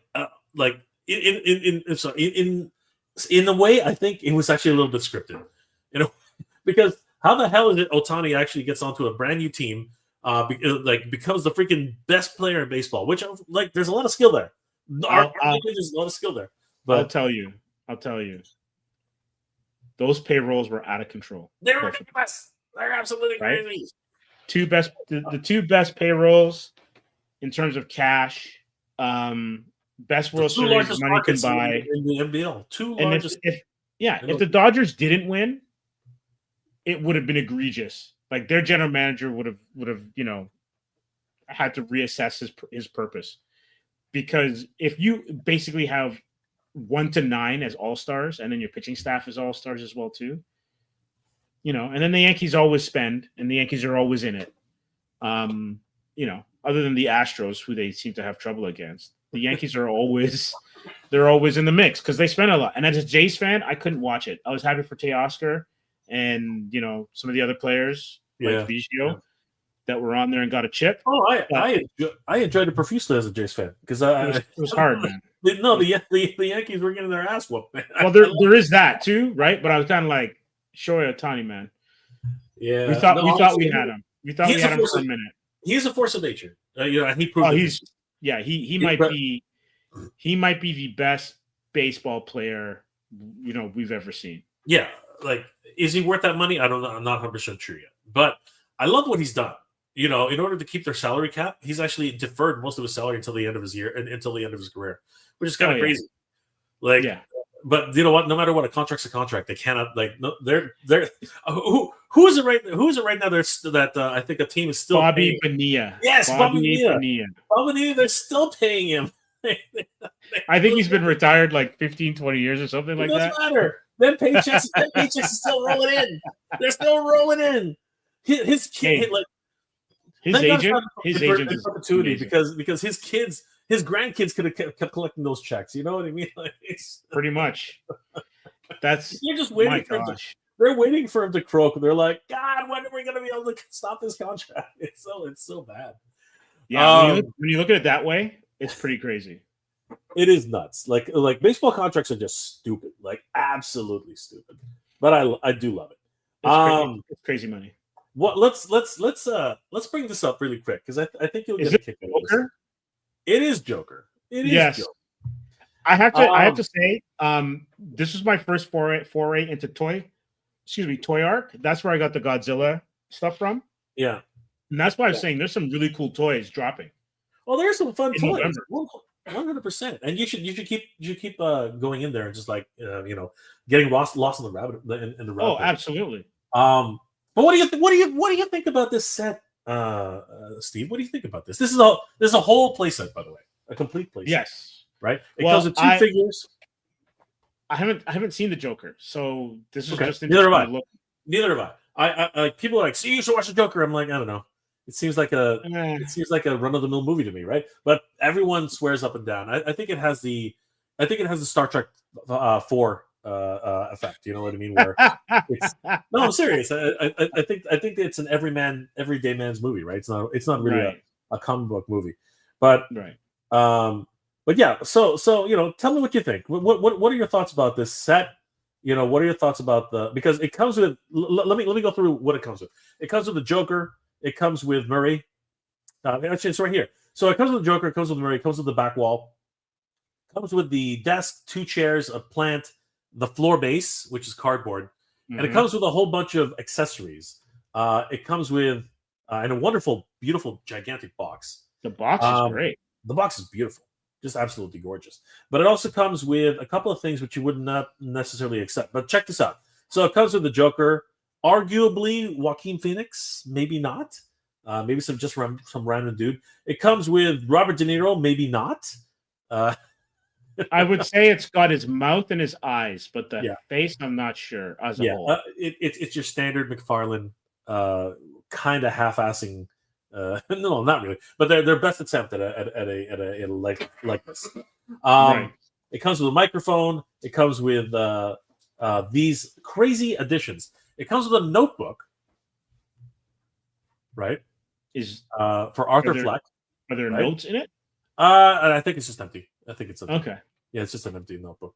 It comes with actually, I don't know, and I'll explain that to you later. It comes with a flyer for Pogo's Comedy Club night, open mic night. It comes with a "Don't Forget to Smile" card, and it comes with the cards. So and these are life-size props. These are all life-size props, right? So, what do you know? I am mistaken. It does have. It has the actual photocopies from the movie. Yeah. So there you go. Right? It's got maybe 2 pages in there or something. Right? Yeah, you can't have too much more than that. That's too expensive. Pretty much. Yeah. So what would you pay for this, Steve? What would you pay for this? This is harsh. I probably wouldn't pay. I'd get it as a gift, but I wouldn't buy it myself. It doesn't appeal to me. Sure. And I wouldn't even know what. Well, I wouldn't even know where to start. Okay, I don't know. Let me $60. Well, hold on. Okay, $60. Okay, fine. But that's actually a good number. I would imagine myself paying maybe $60-$70, right? Because let's add up what it would normally cost. So each figure US is probably about $18, $20. Okay. Maybe $22. The Batman 66 playsets that they released about four years ago or so are comparable to this set. Okay, and those are about $30 to $40.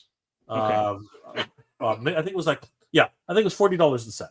So you're in and around there, right? So you get two characters, let's say $40 there, another two, the set maybe another $50. No, sorry, maybe another $30, right? All the extra accessories, okay, maybe we're up to like $75, $80, right? Mm-hmm. Guess how much this thing retails for? And if it's 3 digits, if it's over $100, then come on. Okay, it was originally only a McFarlane exclusive. Okay, it was $240, $250. Excuse me. Is this American dollars? This is American dollars. This isn't like some other currency from the Caribbean or something.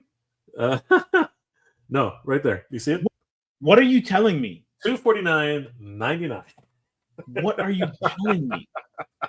That would have been over $300 Canadian. I'm telling you that many of us in the toy community were questioning whether or not Uncle Toddy had hit his head or something. We were wondering what the hell. That's got to be there's a I don't know. That's a typo. It wasn't. It did go on sale for $249.99. As a matter of fact, if we shortly thereafter, the sale went up. I'm guessing they didn't sell enough of them because it's shortly thereafter went to Big Bad Toy Store, who also has it up for $249.99. And it even prompted a response by McFarlane Toys. Let's see if we can find it. Well.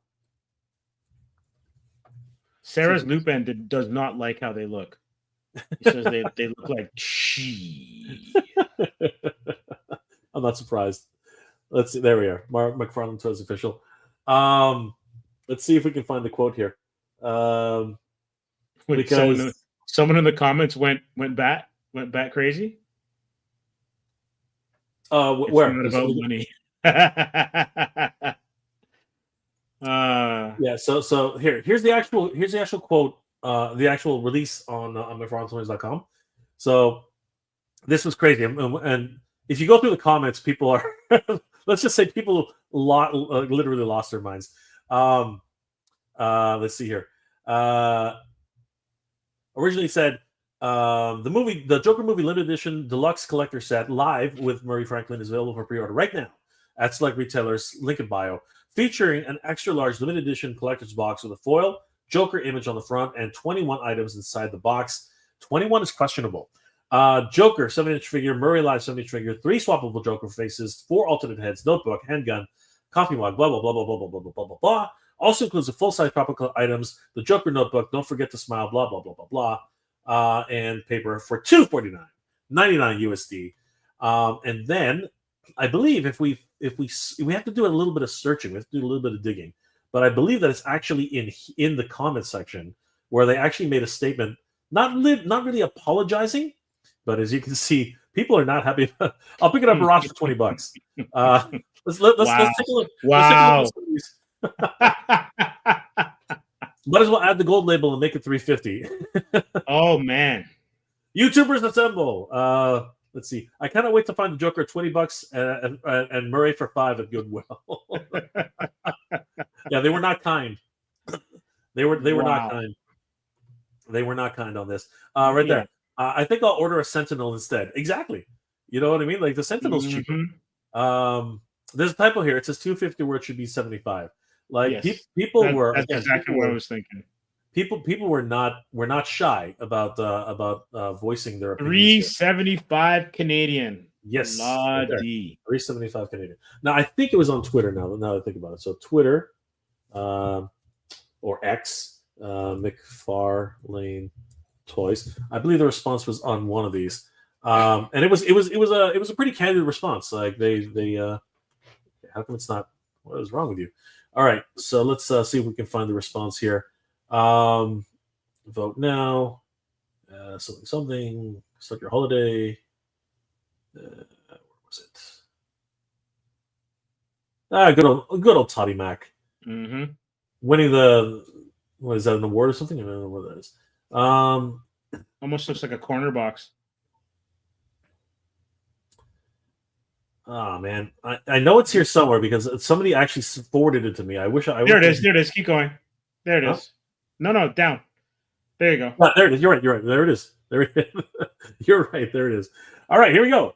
Oh wow! They basically had a disclaimer. Yeah. Check this out. So we've heard your feedback about the prices. We've heard your feedback about the pricing of the Joker movie set and wanted to take a moment to address your concerns. Due to the mature nature. Due to the mature nature of the Joker movie, we faced unique restrictions on pricing options. What does that have to do with anything? What are they talking about? Like, my God. Honestly, that is holy crap. So, can I ask you a question? Wait. Let's just finish. Wait. Okay, go. Jason Voorhees. Every Jason Voorhees doll should be $500 then. What are you telling me? Come on, man. Listen to this again. This is crazy. I can't believe this somebody wrote this. Somebody wrote this. And they're going to be in politics next week. Due to the mature nature of the Joker movie, we face unique restrictions on pricing options. Which made this approach the only way we could release the product. What? Despite these limitations, we remained committed to delivering a very limited offering that truly feels worth it. What are you talking about? They don't even look like the characters. That's why we packed as much value into the box as possible, with exclusive details and features we'll hope you enjoy. Your feedback means everything to us, and we'll always strive to provide the best value while honoring the characters and stories you love. Thank you for your passionate input. It's what's inspiring us to keep improving. And that was not Toddy Mac, by the way. Can I ask a question? I have a request. Can I see what the responses are to that? What are the responses to that? Oh, you want to see the response? Yeah. Like there's got to be some comments and responses to that. Oh, 100%. You can't put Arthur Fleck in a box on himself. This company has taken a massive nosedive in the way they run their business. Unacceptable. Praying that they lose the DC license. I like that one. The gaslighting is the gaslighting. It's God tier, man. Yeah, no, been collecting stuff from you all these years. This doesn't justify the price. Articulation is way off. Value-wise, there isn't anything to be bragging about taking it home. $250 up. Might as well kick that towards a VR set, TV, or console. Still love you, though. Lee Sanders, you're a gem. Fear Lantern, that second movie, they'll be on sale for cheap eventually. So it's because it's mature 18 plus that needs to be extremely expensive. Because it's 18 plus. If we make it really expensive, only the adults could buy it. Okay. That's right. Your company is taking quite the turn as of late. Pricing was amazing for years. As for the quality of the product, there's been a massive increase in production with multiple figures a week being released along with, albeit small price increases of $2 to $3. Something like this could have been more of a thank you to your community instead of a get wrecked with the price you were asked for. You risked a lot with a bit of that greed. Wow. Mortar 18 did not hold any punches. I'm sorry. I'm dumb. Can somebody translate this to me as if I'm 5 years old? I'm kind of speechless because like those are some weak attempts at it is at justification. That's like, what are you saying? That was dialed in. That was dialed into the nth degree. They could have easily said we've owned, like, you know what? Hey, you know what? Why not like, here's the thing: you're catering, you're catering to comic book fans. Do the comic book model. Say, oh, did we not mention there's only 1,000 of these things? Is it like, come on, like, someone did not get the internal memo. There's only 1,000 of these things. If you tell me there are only 1,000 of these things, that immediately causes a fear of missing out. Somebody is not into comic book playbooks. It's absolutely crazy. And now everybody, oh man, timescales is going off, man. Timescales Your feedback means nothing to us. No, your money means everything to us. Would be the truth. Sounds like total bullshit to me. Wow, what a bunch of crap. Timescales was on fire. Oh, no, Timescales is on fire, man. This should go viral as how not to respond to complaints. Absolutely. Thompson 51. I need just the Joker. De Niro looks like Nix. It's true. That's true. That's hilarious. Masterversal Toy Hunter. Oh my, indeed. Yes. What are you talking about, Willis? Willis? What are you talking about, Willis? There is some serious different strokes there for sure. I sat with De Niro on a short flight from Vegas to San Francisco once. That was awkward, but you are correct. Ha ha ha. What's this one? Someone didn't get the email. For sure. Wow. Oh, we can go on with those comments for ages, but we will be here for way too long. But there's a key cut example of a company which actually is losing faith with losing good faith with its fans. And it seems to be a common denominator these days. It happened with the Engine of Vengeance with the HasLab for Hasbro. Mm-hmm. People were absolutely floored by a $400 price tag for a vehicle which didn't even celebrate, which arguably was not in the spirit of celebrating the 80th anniversary of Ghost Rider. Everyone was like, "This is not Ghost Driver. We're not looking for Ghost Driver. We're looking for Ghost Rider." Right? If you're going to celebrate 80 years of Ghost Rider, right? Don't start with the latest incarnation. I mean, like, Robbie Reyes is fun. Don't get me wrong. Give me Johnny Blaze on a bike. Yes. Give me Johnny Blaze on a bike. All I was saying, you know what I was saying? Give 4 bikes. Sorry, give 3 bikes and a horse. Yeah, and you're golden. You're free. You got a match made in heaven. People will love you for it. Instead, you get a little freaking vehicle and a dude who's technically really like. It's not like if you like you read Robbie Reyes. I mean, there's like there's a disconnect with Ghost Rider there somewhere. And don't get me wrong, like even when he was on Agents of S.H.I.E.L.D., that character on Agents of S.H.I.E.L.D., he was cool. Like, he was cool. But then when they kind of teased that Johnny Blaze, they didn't actually show Johnny Blaze, but they kind of teased Johnny Blaze underneath one of the cars. You could see the bike pull up or whatever. Yep. That's when you started to get hype. Yep. Because that's the character you want to see. Yeah. Right? Yeah, absolutely. Oh yeah, Timescales is just wrapping everything up in a little bow here. We will see you for sure on Spill the Geek Tea, brother. And yes, please educate me on the Doctor Who's. I need to learn more. And take care, brother. We will see. We will see you out there, man. For sure. Steve, it's a brave new world. It is a brave new world, and I guess we're going to find out how this all plays out, one way or the other. Are we going to have to wait another 6 months for the movie to come out, or no? A decent film. I think it's going to be. I think it's going to come out. I think they have no choice, kind of, because what are they going to do? Have it kind of butt up against FF or whatever? So it'll come out, and then they'll just weather the storm. Right? It doesn't mean that it's going to be a terrible movie. Not all test audiences are alike. So we'll see what happens. Not only that, I'm going to go back to, oh gosh, which one was it? Infinity War? Yeah. And they had Hulk running in Wakanda. And I was like, yeah, man. And there was no Hulk running in Wakanda. So there were some VFX artists who had to just do misdirection, right? Yeah. Who knows what we're seeing, if what we're seeing in these commercials or trailers are even going to end up in the final cut. We don't know. We don't know. You know. 70 films. Good to see you, brother. All the way from Costa Rica. Great to see you, man. Yeah, welcome. Absolutely. Oh, Hal Jordan's in the house. They don't have to put the movie out. Look at Batgirl. Ooh. Ooh. That's a rough one, brother. Ooh. Opening up old wounds, I see. Old girlfriend. Man. There's a part of me that I wouldn't mind at least I want to see it. Like, again, at least seeing what it was like. I watched Flash, so I should be able to see Batgirl. Look. I've said it a million times. Release the damn thing. I mean, what's like, you know what? Films live. Actually, great example. If anybody's old enough to remember, which I hope you are, The Spy Who Shagged Me. Austin Powers died.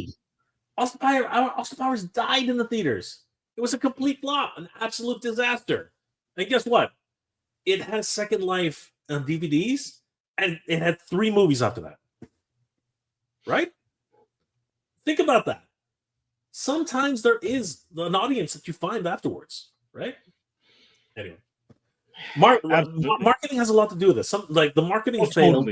Totally. Yeah, the marketing failed. Austin Powers, but then when people actually saw it as a rental afterwards, everyone started sharing it because there was such a funny film, right? Yeah. You also have to factor in like what's the release window, like what are you going up against? You know, sometimes that goes a long way. I think there was a James Bond movie, one of Pierce Brosnan's, that opened against Titanic. Yeah, it happens, and bad timing too. Absolutely bad timing. Right. Anyway, there's still hope. You know, this might actually end up being a sleeper hit. You know what I mean? Well, obviously it's not a sleeper, but it might end up surprising people, right? Maybe it's misdirection. Yeah. Maybe you're right. Maybe they're just putting out fake news to get people. I don't know. Well, think about it though. You're talking about it, right? Right. Like we're talking about it. So, and maybe that's what you need, and especially because I think one of the struggles they have moving forward is they don't have any A-list characters in a lot of these movies. Like Mackey's great, Falcon's great, but he's not Cap. He's not Iron Man. I think, you know what? There's a part of the marketing. I think they really should have been more careful with. They literally said in the freaking film, in the freaking first trailer, "You're not Steve Rogers." And you know what? Don't do that. That is not a good thing. You're not supposed to tell somebody the one thing no one wants to hear. No one wants to hear that kind of stuff, right? Mm-hmm. Totally. This is an interesting point from Hal Jordan. I think people would be more excited about Brave New World if Bucky had taken up the mantle. Oh, crap. Sam needed more time to be the sidekick. I agree with that, and I wouldn't even say that Sam's a sidekick. Sam is his own character. Bucky also takes up Cap before Falcon does in the books. That's right. It's true. Right? So to me, especially because like Bucky's badass, man. He is. Bucky is so badass. He is. The way that the actor's name slips my mind at this moment. He played Trump. But he embodies a certain kind of coolness, which, and especially take it back to the comics again, like when Nightwing takes over being Batman. Sebastian Stan. Thank you. Sebastian Stan. So the way that he plays Bucky is so cool, right? And the way that like you could have a different kind of Cap. And I know you've got U.S. Agent, right? Yeah, that was gonna right. But Bucky's Cap, especially when you factor in like the Ed Brubaker books, would have been an interesting take. Yeah. Right. And now he's on the other film. And now he's in the Thunderbolts. Yeah, he's in the Thunderbolts. Right. Essentially, rep beside U.S. Agent. Yeah. Essentially, yeah. So it's just some interesting decisions, right? Yeah. Interesting character and roster decisions. Hal Jordan's right. Sam wasn't around long enough to prove himself. And Yeah, no, you're echoing exactly what Steve said, Hal, and you guys are both right. Well, let me But then get again, it's the MCU. They didn't bring up the last comment from Hal. But then again, it's the MCU. They didn't even give the Avengers time to become an actual team before they broke them up. And yeah, that's true. Because when you think about it, they're only together for one movie, essentially. It's true. Well, yeah. Well, the full team anyway, because technically, well, I guess Ultron they were sort of together, right? They were, and then some of them didn't even make it through. Like some of their newest additions didn't even make it to the end of the movie. Yeah, it was just really weird, right? I'm waiting for West Coast. I'd like to see West Coast happen. That I think it's possible. Well, we'll see what they do. Let's see what they do with Wonder Man. We'll see what they do with Wonder Man. Right? Because if White Vision, I'm sure they're doing the series on that at some point, and then to see how the Wonder Man, I think it's a series, goes, and then we're still trying to figure out what's going on with Armor Wars. Like, have they officially scrapped that? I'm not sure. I mean, like, Stark is dead right now, right? Unless they're going to pull him from a different universe, which could happen, I guess. But you never know. Or maybe Pepper's going to take up the mantle, or Ironheart. Maybe she ends up doing the whole thing. I don't know. Depends, right? Yeah. Well, we'll see. And apparently, WandaVision season 2 is going to do a thing. I heard rumors about that too. Like, what the last I saw is that Elizabeth Olsen was like, "I'll come back if they have something for me," and it's but I don't think they figured out what they want to do with that character yet. I think they told me one of the most powerful characters in the MCU. They did her. They messed up. They messed her up in Multiverse of Madness. And you know what? It didn't make any sense. The end of WandaVision was actually a cool ending. I liked the way it ended. Right? She goes off and tries to find herself in the middle of the fight. It was literally you know what? They literally stole the ending of the Hulk, the second Hulk movie. They literally stole it. It's the same fucking cabin. He literally went to the same cabin that Bruce went to. Like she found the exact same cabin in the middle of nowhere. Yeah. Oh my god. And I thought it would have been great. She would have, found Vision. They would have had little android babies. It would have been great. She's already got those 2 kids that she, in the ether somewhere. Freaking. She's trying to steal them from other galaxies to make. And I will say, like, I know it took a lot of heat, but I liked Agatha all along. Like, it was good. It was enjoyable. You got to see Wiccan, and what's her name? The actress that portrays Agatha. She's fantastic. She's good. Oh yeah, no, she's fantastic. I could watch her in anything. Like all the stuff she's done has been amazing. So she's quite enjoyable. I watched those. I really liked her insurance commercials. I thought that was great. Yeah. Oh my gosh. Cowgirl. There's Catherine Hahn. Absolutely. Catherine Hahn is amazing. Yeah. And Marvel, again, the thing that they do better than anybody else is they cast. Their casting is fantastic. Top notch. Absolutely. All they need to do is give us some more of those A-list characters somehow. And I'm sure it'll all get rectified once you have Secret Wars, because that's going to be all about be great. Different universes and stuff. But we'll see. They better pick a good Beyonder. That's all I got to say. He better be right on point. It's got to be. It's got to be. Hal Jordan's on fire as well too. They should have called it Wiccan all along. It was pretty much his story. Can't argue with that. It was good. It was well done. Yeah, it was really well done. Well, all Jay, right, I think we had a good one today. We're going to find out how brave this new world is, because we're walking right into it. And I think that I think you know what, I'm going to watch it. You know what I mean? It again, like I said, let the cooks cook, man. Let the cooks cook. Let's see what happens. So sometimes you're gonna get a stinker. Sometimes you're gonna get something which surprises you, right? And the real problem is the companies just don't want to lose money. And unfortunately, if you don't want to lose money, can't afford to.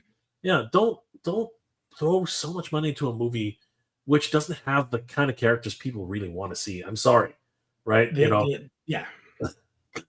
Or at least put the other Hulk in there. Like, what the hell? Like pay Paramount the money that they want. Like, come on, see, it's just Universal, whatever. Pay Universal the fucking money that they want.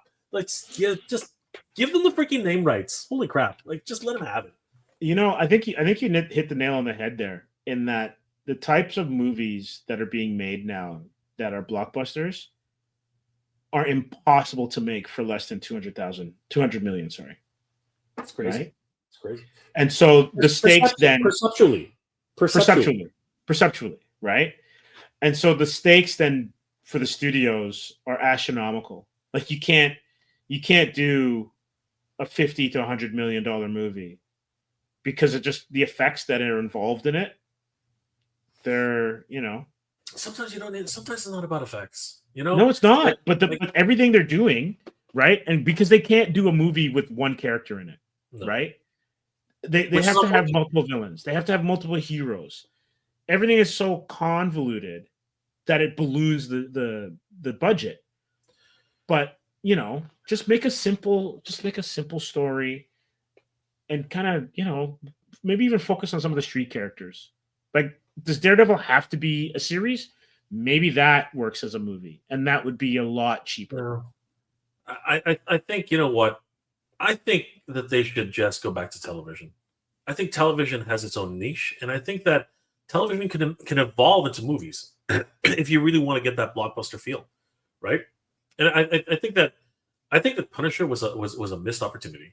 I think that they dropped the ball on Punisher because when he first showed up in the show, people lost their minds. People lost their minds. So and it could have been something great, and then they made a series out of it. Barenthal is amazing too. I know. Unfortunately, they did not really know what to do with the character. they thought they knew what to do with the character. They did not. They had no idea, right? He's such a tragic character. You could write him so many different ways. He could be haunted by his you could have him just being haunted by his family all the time. It's crazy, right? Yeah. But instead, whatever. It is what it is. It is.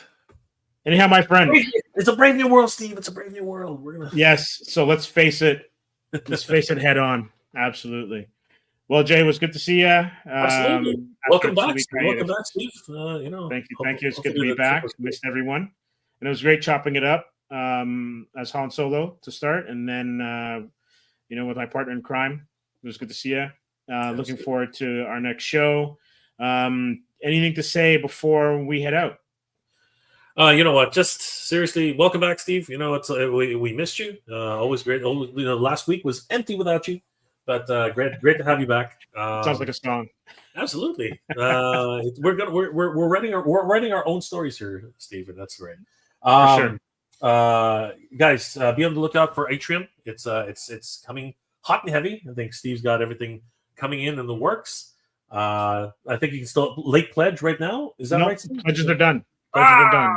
But pretty soon, hopefully by the end of this week, we'll be able to. Our store will be up, so you'll be able to purchase it from us. There we go. That's the right way to do it. So, guys, definitely check out Atrium on their. Well, check out the Kickstarter anyway. I mean, all the information is there. And then when the web store is up, you guys can actually pre-order or actually order straight copies of Atrium as they come out.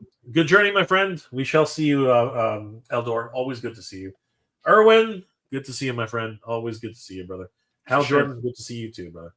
Thanks to everyone who put in comments, those who are watching. We really appreciate it. You guys and gals make the show. And, we look forward to chopping it up with you every week.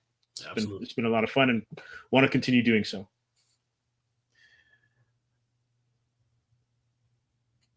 All right. So you got something to say, Jay, or are you just waiting? No, I thought you were going to sign off, but No. I was in the middle of talking. But everyone, thanks for everything, and we look forward to next week. Remember, keep it indie. Absolutely.